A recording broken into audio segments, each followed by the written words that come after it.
இளங்கலை மருத்துவ படிப்பில் சேருவதற்கு 6 மாணவர்கள் போலியாக என்ஆர்ஐ சான்று வழங்கியிருப்பதாக அண்மை தகவல் வெளியாகியிருக்கிறது.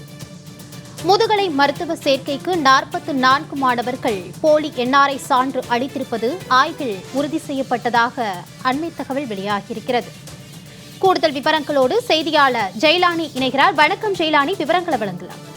என்ஆர்ஐ மருத்துவ படிப்பில் சேருவதற்கான போலி என்ஆர்ஐ சான்றிதழ்களை சமர்ப்பித்ததாக ஏற்கனவே பிஜி அதாவது யூஜி படிப்பில் 6 மாணவர்கள் போலி சான்றிதழ்கள் சமர்ப்பித்து இடஒதுக்கீடு பெற்றது ஆய்வில் தெரிய வந்ததன் அடிப்படையில் அவர்கள் மீது நடவடிக்கை என்பது எடுக்கப்பட்டது. இந்த நிலையில் இந்த ஆய்வு என்பதை தீவிரப்படுத்தப்பட்டதன் காரணம் தற்போது முதுகலை பட்டப்படிப்பிலும் முதுகலை படிப்பு சேருவதற்கான விண்ணப்பங்களிலும் 44 பேர் மீது தற்போது போலியான விண்ணப்பங்கள் என்பது சமர்ப்பிக்கப்பட்டிருப்பது தெரிய வந்திருக்கிறது. குறிப்பாக மருத்துவ கல்வி மற்றும் ஆராய்ச்சி இயக்ககத்தின் கீழ் மாணவர் சேர்க்கை என்பது நடைபெற்று வருகிறது. குறிப்பாக இந்த மாணவர் சேர்க்கை குழு தலைவர் அருணலதா இவர்கள் ஆய்வு என்பதை மேற்கொண்டிருக்கிறார்கள்.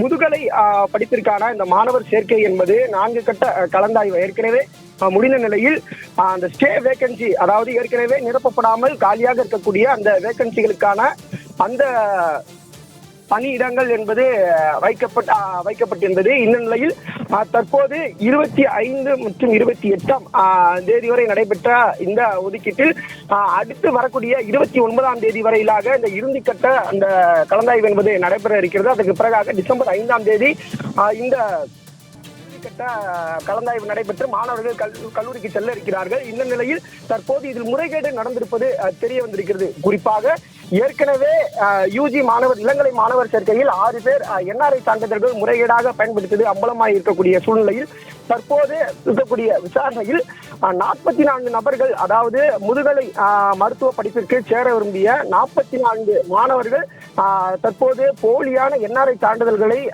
பதிவேற்றம் செய்திருப்பதாக தற்போது ஆய்வில் தகவல் தெரிவித்திருக்கப்பட்டிருக்கிறது. எனவே இது தொடர்பாக சட்ட குழுவினருடன் ஆலோசனை மேற்கொள்ளப்பட்டு அவர்கள் மீது சட்ட ரீதியான நடவடிக்கைகள் என்பது எடுக்கப்படும் என்பதாக தெரிவிக்கப்பட்டிருக்கிறது. மேலும் அவர்கள் மீது குற்றவியல் நடவடிக்கை எடுக்கலாமா என்பது போன்ற ஆலோசனையும் நடத்த திட்டமிட்டிருப்பதாக தற்போது டிஎம்இ தரப்பில் தகவல் தெரிவிக்கப்பட்டிருக்கிறது. என்ஆர்ஐ சான்று முறைகேடு தொடர்பான கூடுதல் விவரங்களோடு இணைந்தமைக்கு நன்றி ஜெயலானி.